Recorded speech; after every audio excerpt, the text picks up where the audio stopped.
afternoon, good evening, good whatever time of day it is, wherever you are right now. Thank you for tuning in to the Conversations with Dr. Don show. The show is produced and broadcast from the Portland, Oregon area. And for your first-time viewers, Conversations with Dr. Don is an ongoing series of one-hour standalone talk shows where I interview interesting people like most of you out there about who they are as unique, one-of-a-kind individuals, and about what we've decided to talk about tonight. So tonight we're going to talk mostly about the road to the New World Order, and my guest is Jimmie Moglia. Did I say it correctly? Absolutely. Yeah. So how are you feeling right now? I'm fine, thank you, and thank you for inviting me once more to your well-known show. I'm addicted to you. Well, no comment. I learned so much from you through the years. How many times have you been on the show? Have you lost count? That I do not count them, but I keep a diary. So if I were diligent enough to scout all my diaries ever since we met, I would probably find a good number.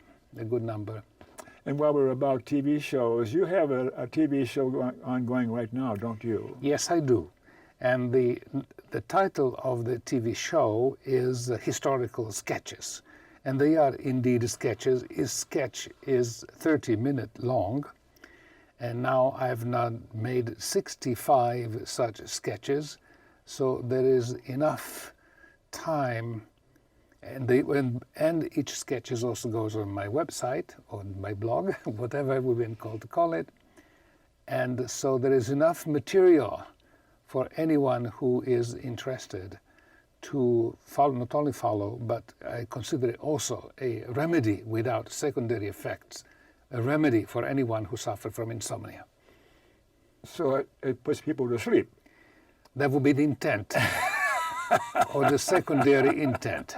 But in order to balance the scale, the sketches are also broadcast by Portland Community College and by various other stations they've been brave enough to pick them up. So it has a reasonable recognition, and I have a good number of followers.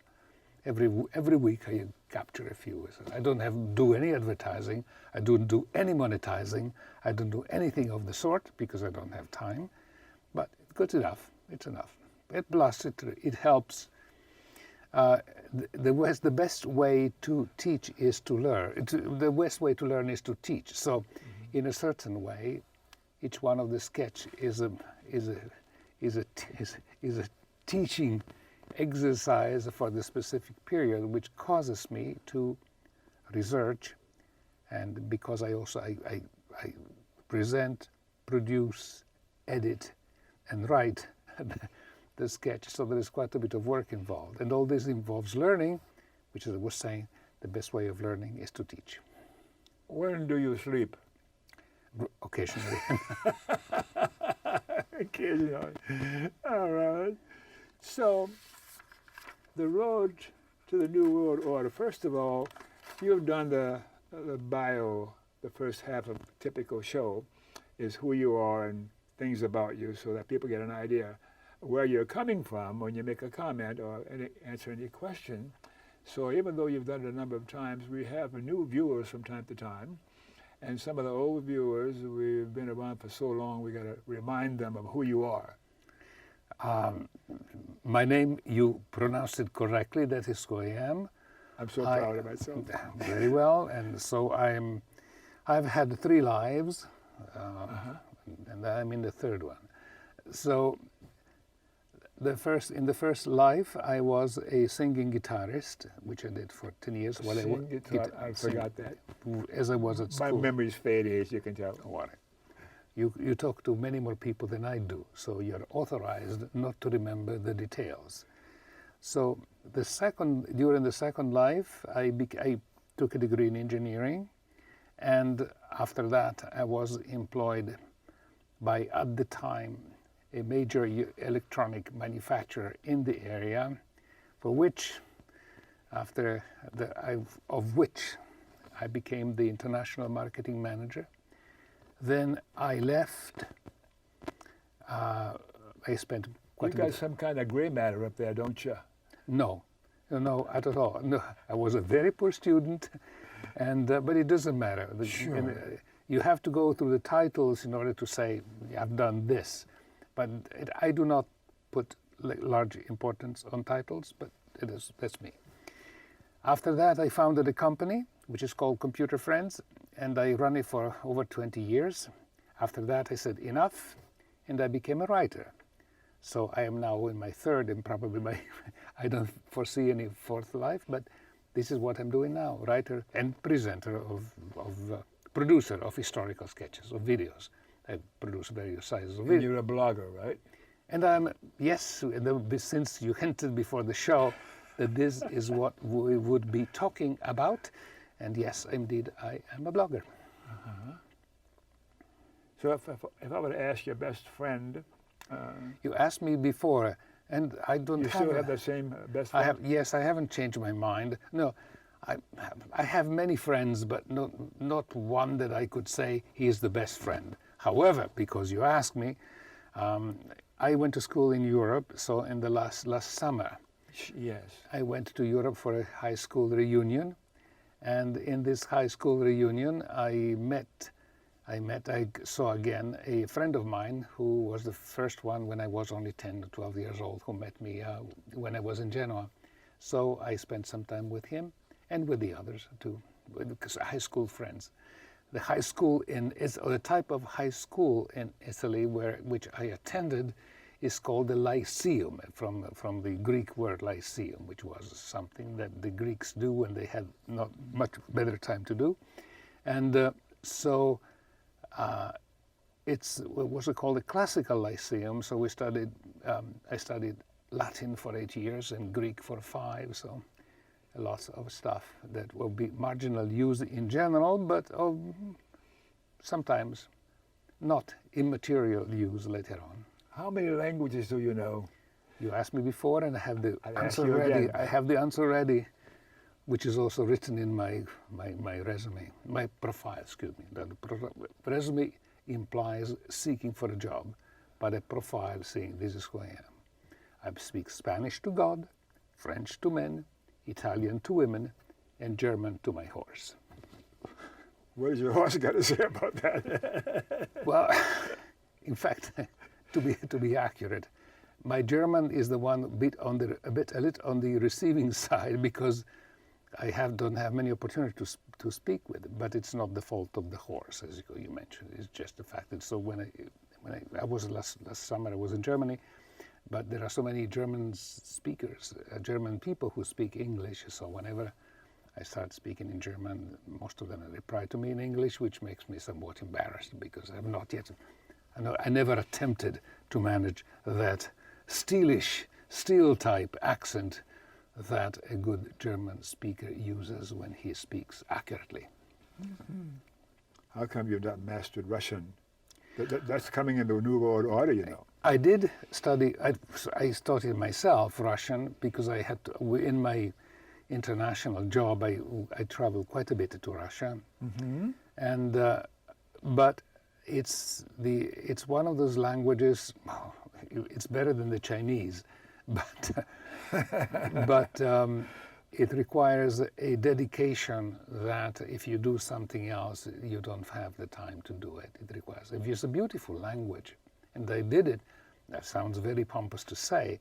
My ambition in attempting to learn Russian was to be able to read one of the classics in the original language.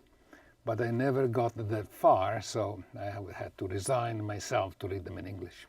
Just listening to you makes my head hurt. That's a compliment. I am bereft of words, but I would say that if that's the case, that's not the intent. Okay. And when and where were you born?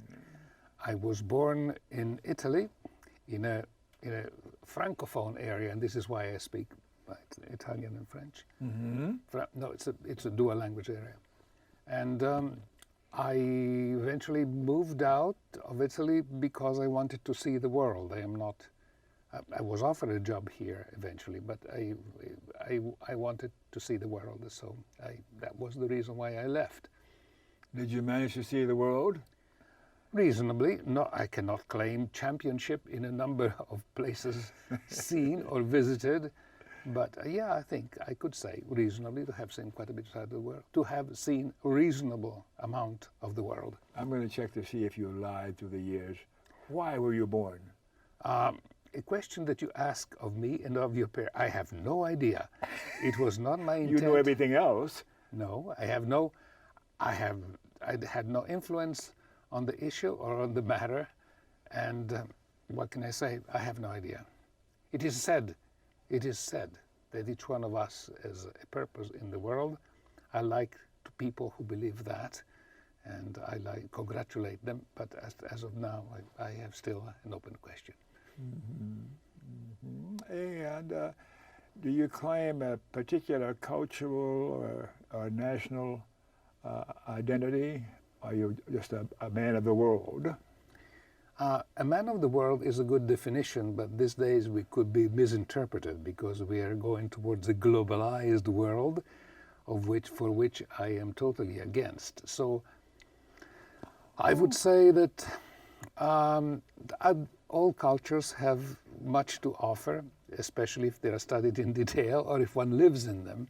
So I have, because of the nature of things and how things develop, I had the opportunity to live in several countries, not for long, but long enough to acquire a more than superficial feeling for the people, the culture, the language, what they like, what they dislike, how to express themselves, and so forth. So each one of these countries that I know, that I think I know pretty well, there are not too many, but pretty well, have their own characteristics, their own people, their own language, their way of laughing, their own way of crying. And so each one of these languages, each one of these countries, each one of these cultures has a lot indeed to offer.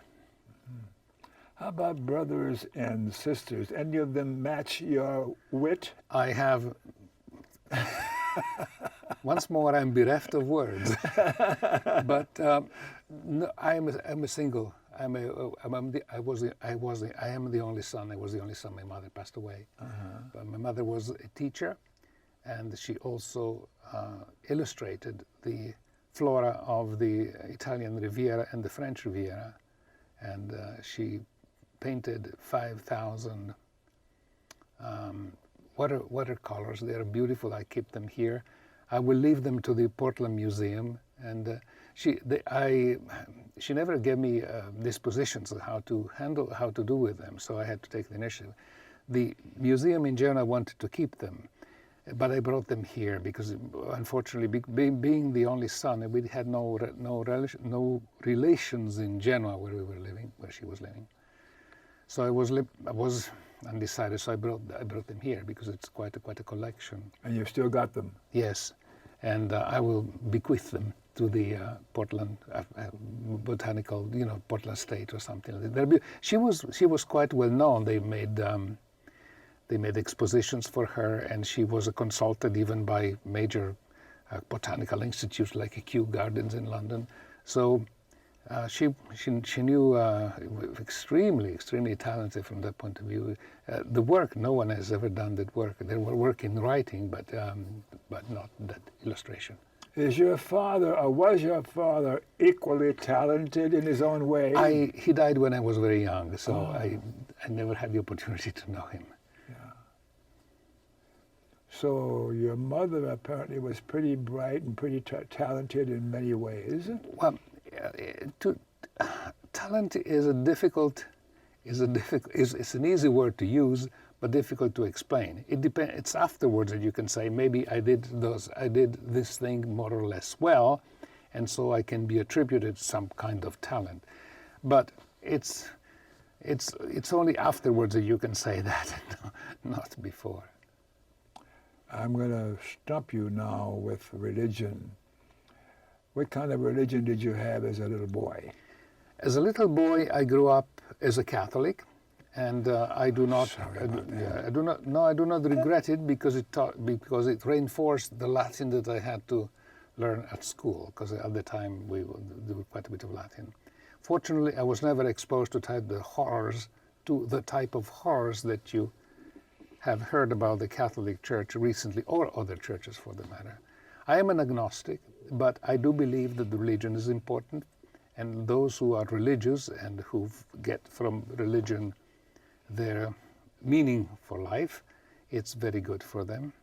I also believe that at the moment, from what I can follow and hear and see, particularly the Catholic Church is going to a direction which I find even worse than imaginable. And in fact, there is an area of the hint of a schism in the Catholic Church. So, but as I said, let's not drift away from the theme.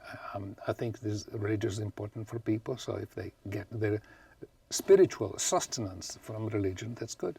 Spiritual. You've used that term before. I'm not remember if I asked you, what do you mean by spiritual? Spiritual has many synonyms. Yes. But I would say that everything spiritual is a way of, in this case, as applied to religion, spiritual is a synonym or a quasi-synonym of metaphysics, meaning something that we cannot either experience or justify or claim that we know. But you've got a brain?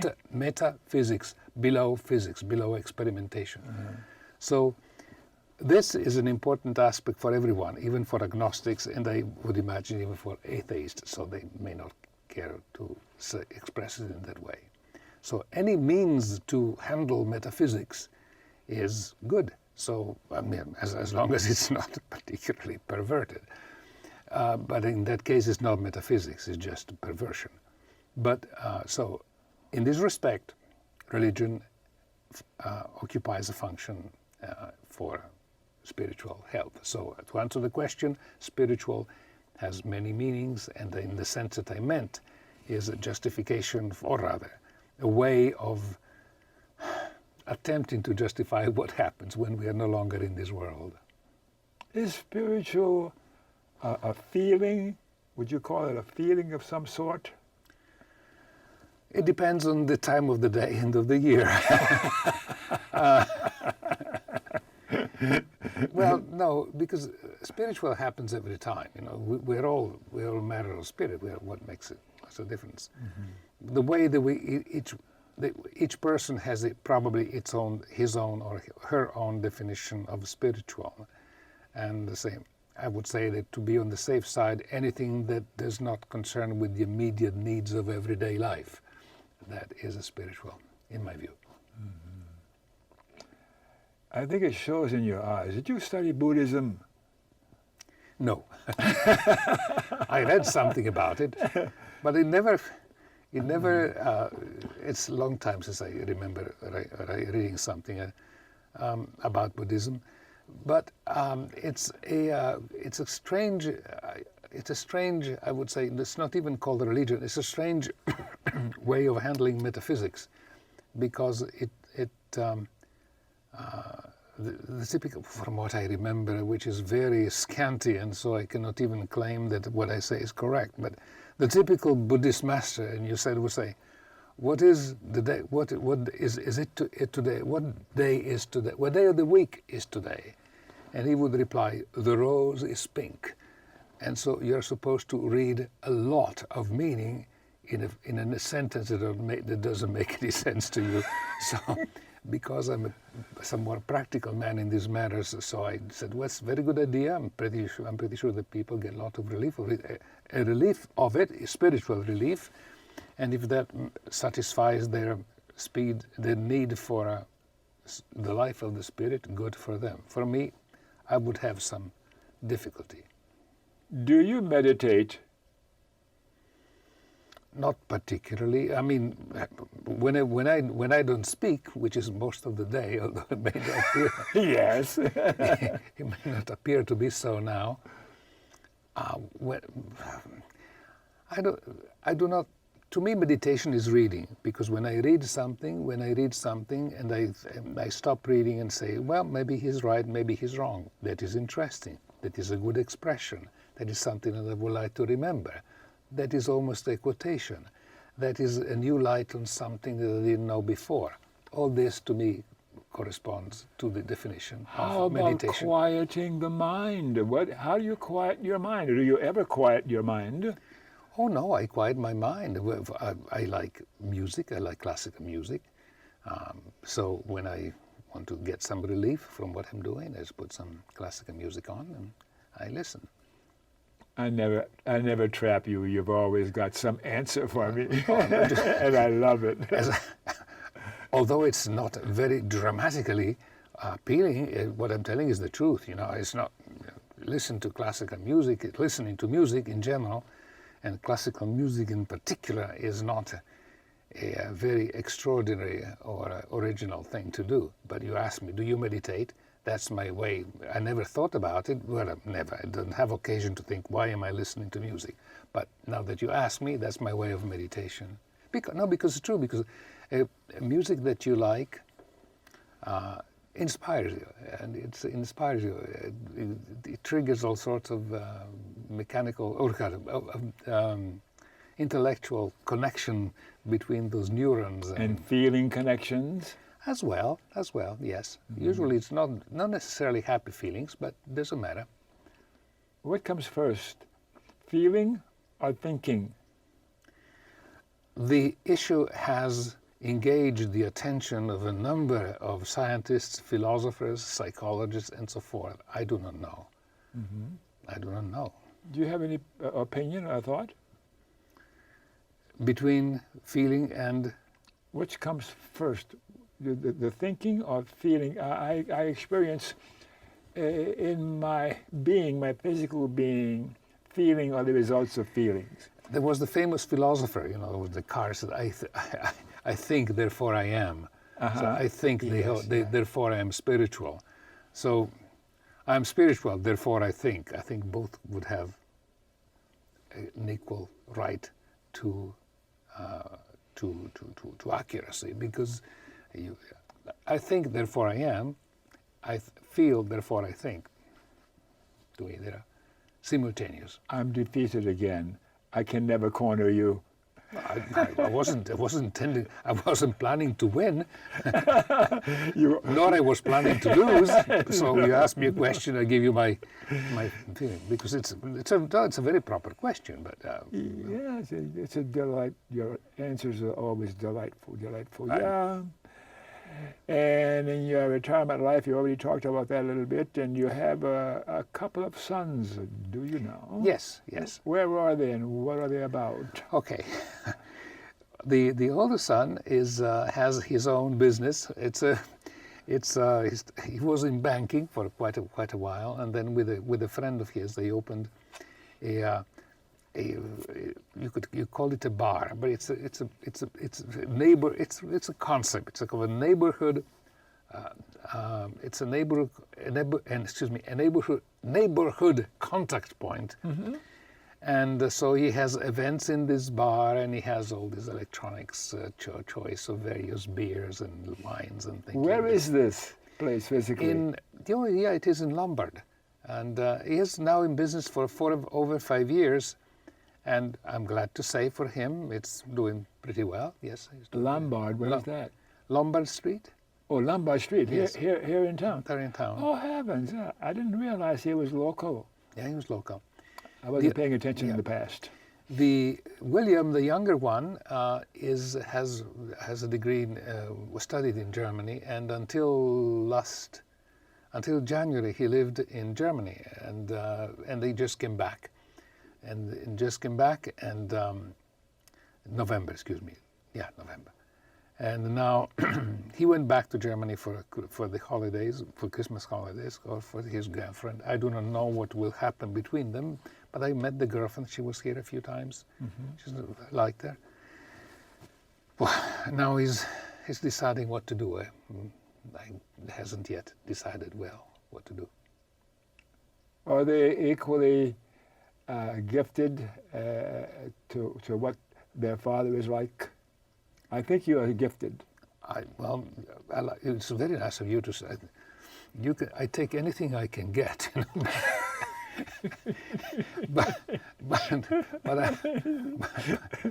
but I have to say, it's not a gift. Everybody has gifts, as you say in your show. Everybody has something to say. Everybody's an important person.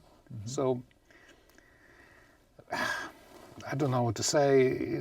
Everybody finds his own way of life and his own reason of justifying his existence by what he does.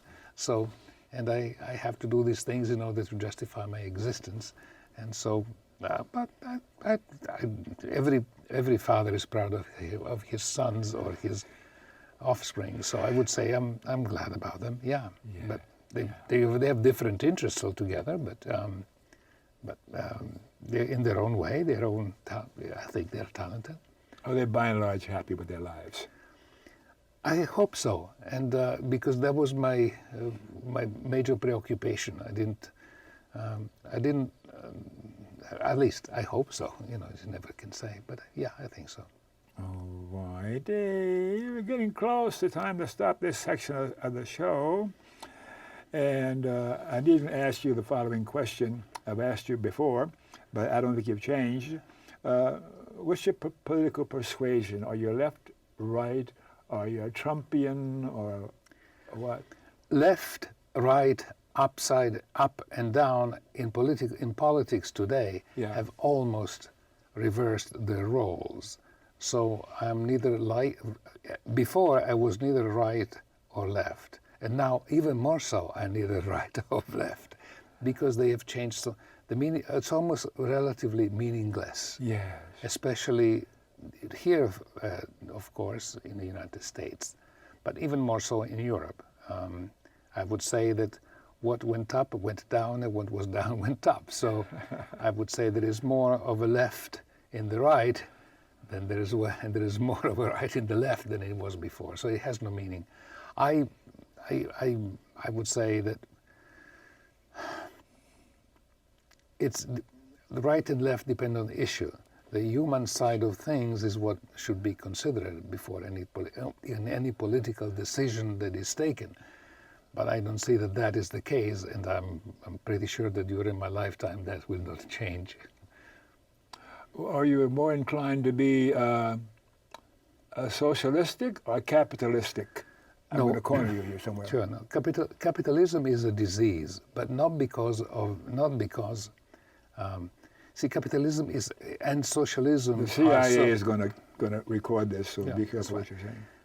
Capitalism and socialism means so many things to different people that it's almost meaningless. But capitalism, as it has been converted today, which means the predominance of finance, or the use of finance in order to dominate the world, is, I would say, is disastrous, because it causes of course tremendous inequality, but it also creates a class of what I can call financial aristocracy, not because in the sense that aristocracy is a Greek word that means the best, but financial aristocracy similar to the condition in the Middle Ages, when they had people who did absolutely nothing and accumulate all the money. They are rentier. It's a rentier class.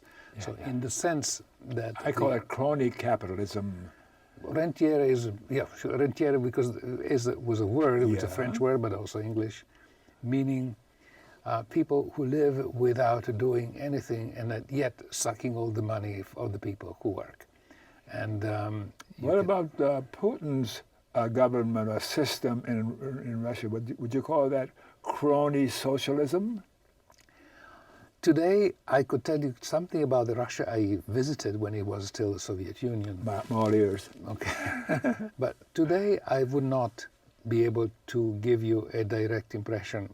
But however, if you ask me the difference between the presidents, Putin, behind Putin there is Dostoevsky, behind Trump there is McDonald's and Burger King. So you have you have such a different abyss between the two. You cannot even compare one with the other. Yeah. From what I hear, Russia has, as we know, has improved quite a bit after the debacle when it was the Color Revolution. Almost they wanted to turn Russia into the Balkans. Fortunately, there was this person, but I also, meaning Putin, who was able to get the reins and steer the horse in the right direction. But I think it's also in my view, having read about or visited the said enough, there is something in the spirit of the Russian people that tends them to correct evils when they become too strong. For example, I know that this is a great generalization, but although communism as it evolved and as it was started was probably a... That's another name for socialism, isn't it? Communism? No, communism has deep roots in the Russian history, much stronger than we believe, because the road to communism of 1917, the roots go back a long time at the beginning of the 19th century. And there was a strong feeling of communism. And the reason I say this, because some of the leaders of the let's call it of the communist ideology in Russia were actually ready to sacrifice their own fortunes in order to pursue their goal. They were nobles, they were rich. The name, I don't know whether the name Bakunin means anything. Well, I remember, just not to be a general. Bakunin was one, Herzl was another. They were very rich people. They left, they were sent into exile. They couldn't come back to Russia. And of course, Russian loves Russia. But they did so out of their love of the ideal of this new society.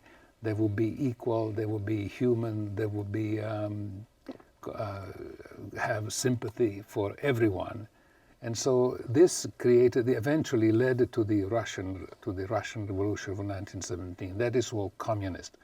As far as socialism is more of a movement, in my view, that reflects the class struggle typically that occurred in England and to an extent in Germany too.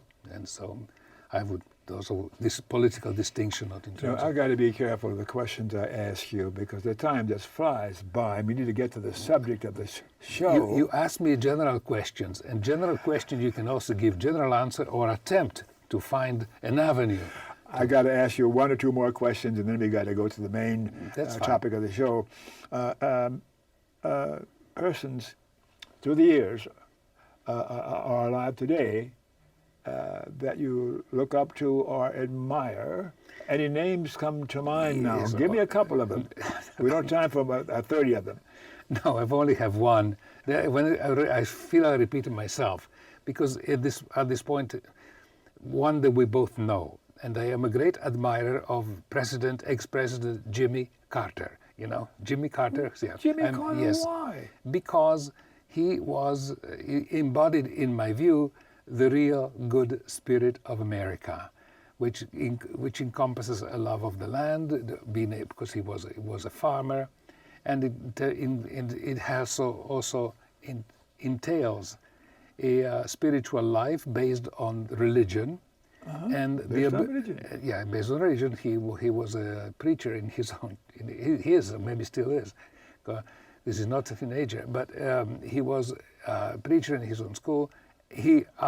Before and after he was forced out by the Zionists, he worked directly on this project called Habitats for Humanity. And when you see an ex-president with the hammer in his hand and the nail on the other, yeah, I had a hammer. Okay, hit the hammer. I mean, it means that he how do you say here? He walks the walk or whatever. Walks the talk. He walks the talk. Yeah. What is doing good? That's the last question. I'm not going to go any more with you. Doing good. What does that mean? It's a self-describing definition. Doing good. What is good? If you do it, you're doing something good. Otherwise, we would have to go, for a long time. Does Trump ever do good? What? Excuse me? Does Trump ever do good? By chance, by error, by mistake? Yes, it's possible. Okay, they're going to yell at me because it's time to take a break, and then the mic's going to be off, and we'll continue on with the subject of the show. I'm not sure we have time for any more subjects.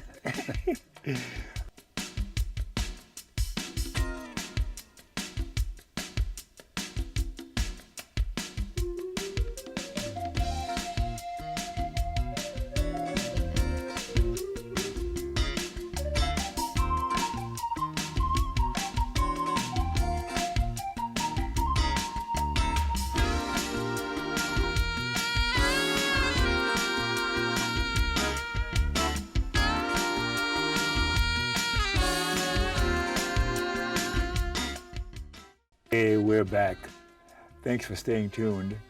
And for you viewers who missed the opening of the show, Conversations with Dr. Don is an ongoing series of one-hour standalone talk shows where I interview interesting people, like most of you out there, about who they are as unique, one-of-a-kind individuals, and about what we've decided to talk about tonight. And tonight we're talking about the road to the New World Order. The road to the New World Order. And Jimmie Moglia is my guest tonight, again for the umpteenth time, and I'm having a wonderful time with you.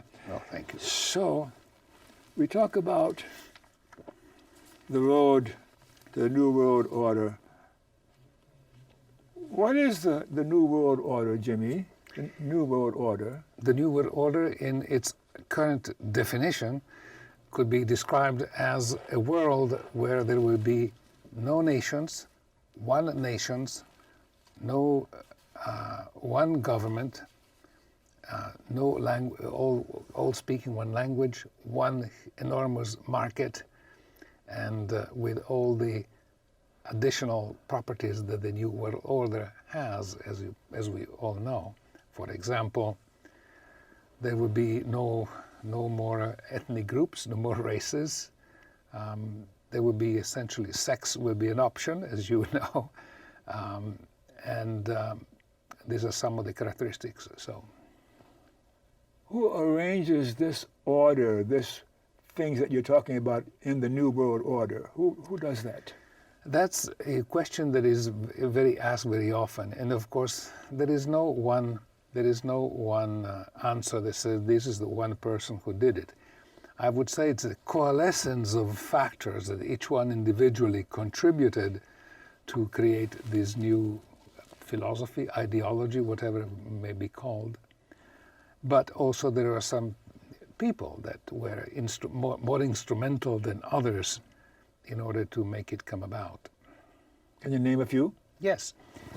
I think the first one that comes to mind, and it is not very well known, but it was the son of the German ambassador to Japan, and his name is. He called himself a noble. He called himself a baron, but he was not a baron. Baron Coudenhove Kalergi. He was essentially a son of a diplomat with not particularly, don't remember any specifications. But he is recognized as of today as one of the founders of the European Union. Mm-hmm. And in the 1920s, or the end of the 1920s, he contacted some bankers in Germany and in New York who financed him. The equivalent of today would be maybe 100 to 100 millions or so, in order to start this project. And he started it, and then Second World War came along, so he had to interrupt it. But then he started again after the World War II. And then the bottom line is that what he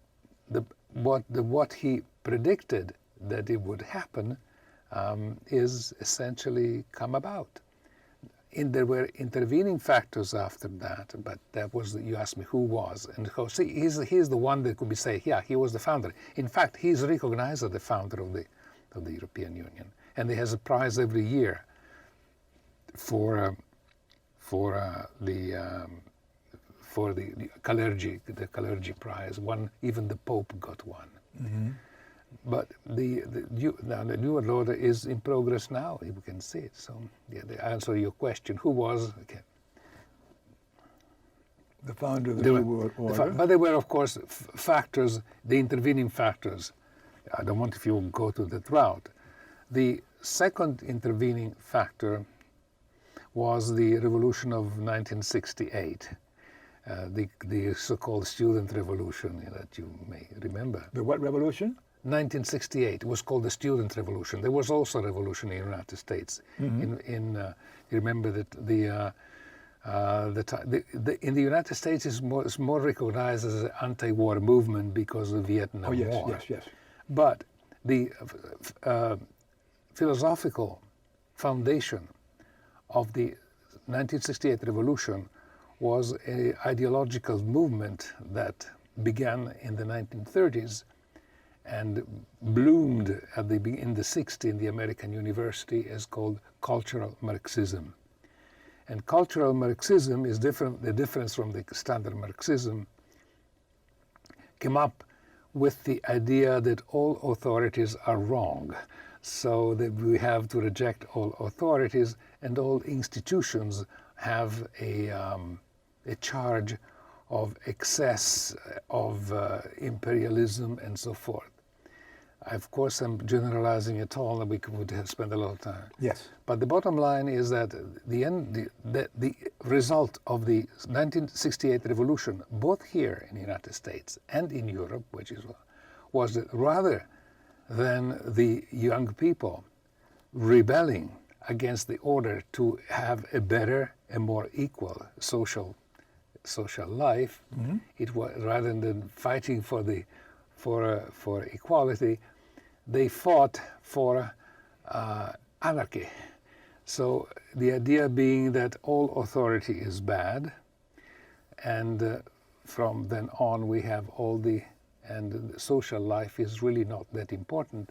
What important is individual, and so we had the curious situation and result that instead of having a revolution in order to establish a greater degree of equality, anarchy, we had a revolution that essentially promoted a degree of anarchy. You cannot have a society of anarchists because of contradiction in terms, but you had individuals, each one looking for his own self. What are the salient characteristics of the New World Order? I think you're talking about them right now. Yes, as we see them today.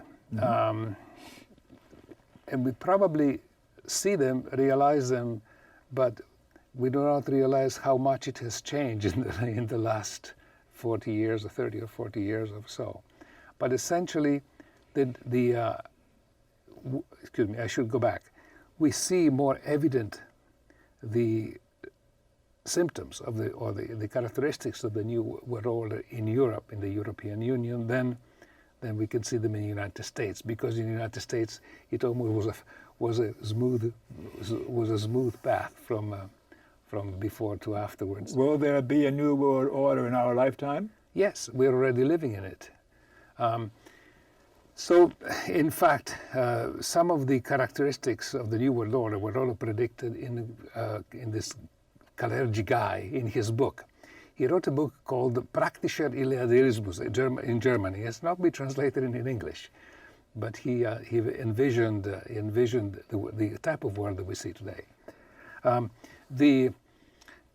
Would you say, what is the New World Order, the characteristics? Mm-hmm. Okay. One is the assault on the family. You can see that the assault on the family, and particularly on the figure of the father, because the father is an authoritarian figure. So all authoritarian figures, according to the cultural Marxist ideology, are bad. So there's assault on the figure of the father. Am I losing you? No, I'm thinking now. What is the end of history? I'm jumping ahead now because the time is almost running out and we haven't gotten to more what's going on. The end of history, I think you're referring to a book which was called The End of History by Fukuyama. Yeah. This book suggested that after the fall of the Soviet Union and the collapse of communism, there will only be capitalism, and capitalism would be the way from now on until the end of time, and therefore the end of history. So this is, and so that is the answer to your question. But Yeah. How does the New World Order connect historically with the fall of the Berlin Wall? yes, that's a good question. I mentioned the first, I mentioned the founder, I mentioned 1968, and in 1989, the Berlin Wall fell. Yes. Okay. Until 1989, we had, as you know, as most people know, we had two worlds, the world of the capitalistic world and the communist world. So each one balanced against the other. And in fact, in the context of this, as you know, the West used to say, or still says, that communism was bad. It was the communists that used to say that the capitalism is bad. And so there is a tale, it's not a tale, it's actually true, that an exile from the Eastern Bloc moves into the West and lives for a while in the West, and then says, all that the Russian government told us about Russia was false, but all they told us about the West was true. Meaning that with the fall of the Berlin Wall, all the restraint which was essentially brought up by fear, by concern about possibly another world war, Yes. where all of a sudden disappeared. So capitalism in its most rudest form was able to prosper, bloom, along with the philosophy of the 1968. And this altogether, in a very short way, consists or defines the New World Order. And the end of history. And the end of history. Well, so, pardon me, I got to jump ahead a little bit here. You are, among other things, a blogger. Did that occur in the 21st century, or were you blogging before 2000? No, I only okay, we have, for the sake of the viewer, because you asked me a question. Of course. A blogger is someone who writes article on a website, which could be his website or somebody else's website. Okay? So I have a website Yes. for my book, Please. which is yourdailyshakespeare.com. And the articles that I write are for my site and for some other blog. There are some other blogs, websites or something. that pick up my articles. But the one that I normally, so there's a difference between, the article is the same, but because you asked me, since my articles include often sentences that are either from Shakespeare or they have modification of the Shakespeare. Sure. When I publish my article on my blog, on my website, yourdailyshakespeare.com, then I put at the end of the article the reference to the play from which the quotation which is inserted as part of the discourse in the article comes from. However, on the other side, when is picked up by another blog, typical, the one that I mentioned to you, the Saker, this I remove the reference to Shakespeare, so that's the only difference. So the Saker, that's the guy who has Saker, a blog. Yeah, the Saker is the name of a website or a blog, if you like. Sure. Of a gentleman who is of Russian origin, who has worked in the United States, even for the government, but who has set up this blog about 15 years ago, probably even more, in order to have an avenue for those who wanted to express different ideas. About what? From politics, particularly foreign policies against aggression. And one of his mottos, let's stop the war against Russia. And as you know, Russia now is also a myth, because I don't watch it, but I can hear it I can learn about it from other news sources. Everybody thinks that Russia is trying to invade America, that Russia caused Trump to win. Russia, all sorts of evil. Is there really a difference between Trump and Putin? As I said it before, Putin has Dostoevsky and Tolstoy behind him, and Trump has Burger King. So there's not Taco really Bell. a much serious difference when you look at them deeply, what their motivation is. I think, are you joking or are you asking me ironical? I don't think, as a person, you cannot even compare them. I mean, you cannot compare them. As far as they're looking at the society and culture and the governance of the world, this new world order, I think that what Putin and what he stands for, because I don't know, but I assume what he stands for, okay, I'm sure he's not alone, is to attempt to not to have a new world order imposed on Russia. And one of the symptoms, or at least this is something that people can verify from themselves. One of the things that he first did was to restore the natural love for religion, for the Orthodox religion that is in Russia, but also recognizing that the Russian, as it was the Soviet Union beforehand, had a number of republics who were Islamic, and they were never tormented or anything like that. So he has built in Moscow the largest mosque for the Islamic mosque, of course. It's the same thing. So that's a way for him to enhance the value of religion in Russia at large. What is Trump doing about religion in America? If you look at Trump, I think the last thing that you can think about is religion. I'm not trying to put him down. Though there is, listen, there is religion and there's the religious spirit. There is no religious spirit in Trump or the people that he has around him. Some of those are, I would say. What about America's vice president? He's very religious, isn't he? That's a different. There's a difference between religion and the neocons, and the whatever they call them. They call themselves the new whatever they escapes me the name now. The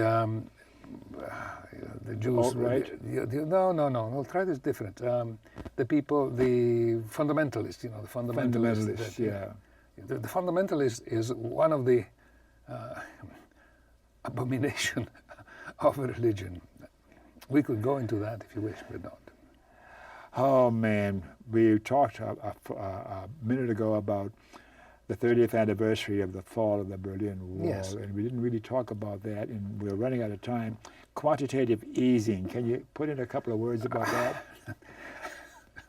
that? I wrote an article which people can find me on my site on the second, and because you asked me to, I can give you a definition of quantitative easing, Yes. but it would not really do justice to the issue. Of course, Quantitative easing is the money that the Federal Reserve, which is called Federal Reserve, but it's really an independent bank, is the money that the Federal Reserve prints when it runs out of money. And so that is quantitative easing. So it's money come out of nothing. It's called fiat money. And the only reason people respect it is because when people do not follow the rules of Uncle Sam, they send the military. Otherwise, it would not. in other parts of the world, huh? Yes. Okay, it's time for us to start signing off. But I want to give you a couple of minutes to talk about whatever's on your mind right now as a result of us or whatever. Yes. So look at that camera and tell the viewers what you want to say to them. Comment. Well, That's your camera over there with the light on it. Yeah, but let me ask you here, because this is your audience, not mine. So It's our audience. our audience in this, okay, you understood the sense. Are you asking me in general, or are you asking me refer to what we talked about tonight? Whatever impression is right now, at this moment, we talked about tonight, or earlier, or whatever else is on your mind. So be spontaneous here. I try to be all the time spontaneous. You're always spontaneous. Having so little time, I would say, I would invite, for those who, from our conversation, Yes. which could not be exhaustive because we talked about several subjects, but if they want to, Important subjects. And I'm saying, if any of the viewers sees this, I would suggest them they connect themselves to my website and look at the last two articles. One is called Quantitative Easing, and the other one is called The Power of Myth. And they are not short articles, but they are very well read. Not because of the essay, but so you can get an idea of the relationship between what we call the New World Order and the ideology that inspired it, and the other one that will give you an idea of how quantitative easing works with a practical example that happened here in Oregon. So go there and take a look at that. And now it's almost time for us to say good night. Oh, thanks for watching. And remember KFC, and not Kentucky Fried Chicken, Dr. Don's KFC. Kind, friendly, and charitable. Be kind, be friendly, and be charitable to you too. And you too, and you too, especially in the control room, you too. And the time has just flown by, thank goodness. Jimmie, you're a real joy. I wish we could have been more in depth, but I could have put more people to sleep, so it's good to. We'll see you next time. Good golly.